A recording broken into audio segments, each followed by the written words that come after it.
प्रभु, कलयुग का अंत कब होगा? कलयुग का अंत निकट है पार्थ। कल की पुराण और गरुड़ पुराण में ऐसी बातें लिखी गई हैं जो आपके रोंगटे खड़े कर सकती हैं। कलयुग के अंत की दृष्टि केवल कल्पना करने से ही मनुष्य का मन भय और आश्चर्य से भर सकता है। यह युग इतना भयावह होगा कि यह आपके दिल को झकझोर कर रख देगा। लेकिन यह कोई काल्पनिक कहानी नहीं, बल्कि हकीकत है। इन पवित्र ग्रंथों में लिखी गई बातें हमें आने वाले समय की भयंकर सच्चाई से अवगत कराती हैं। यही कारण है कि विद्वान अक्सर कहते हैं कि इन शास्त्रों का अध्ययन केवल आस्था का विषय नहीं, बल्कि चेतावनी है, ताकि हम वर्तमान में अपने आचरण को सुधार सकें। आज हम इन्हीं के बारे में विस्तार से जानेंगे और आपको बताएंगे। हमारा निवेदन है कि इस जानकारी को अंत तक देखें और हमारे साथ बने रहें। कलयुग के अंत की कहानी को जानने से पहले आइए कुछ उन पहलुओं को समझते हैं जो सृष्टि के चक्र को समझने में महत्वपूर्ण हैं। इन 4 युगों सतयुग, त्रेता युग, द्वापर युग और कलयुग के बीच का अंतर ही हमें यह समझने में मदद करता है कि क्यों समय के साथ धर्म और सत्य की शक्ति कम होती जाती है और पाप व अधर्म का प्रभाव बढ़ता जाता है। सबसे पहले हम उस कहानी को जानेंगे जो इन ग्रंथों में वर्णित हैं।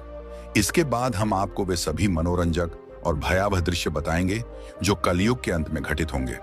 इन कथाओं में न केवल भविष्य का चित्रण है, बल्कि यह संदेश भी है कि इंसान को कैसे अपने विचारों और कर्मों पर नियंत्रण रखना चाहिए। तो हमारे साथ बने रहें, क्योंकि यह यात्रा न केवल ज्ञानवर्धक होगी, बल्कि आपको गहराई से सोचने पर भी मजबूर करेगी।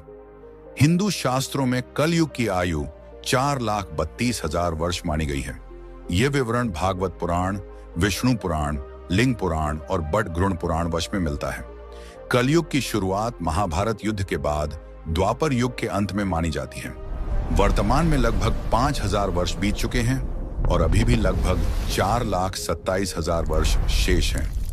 इन ग्रंथों में कलयुग के लक्षण, मानव व्यवहार और इसके अंत के संकेतों का वर्णन किया गया है, जो हमें इस युग की चुनौतियों के प्रति सचेत करते हैं। चलिए बिना किसी देरी के सुनते हैं कलयुग के अंत की पवित्र कथा।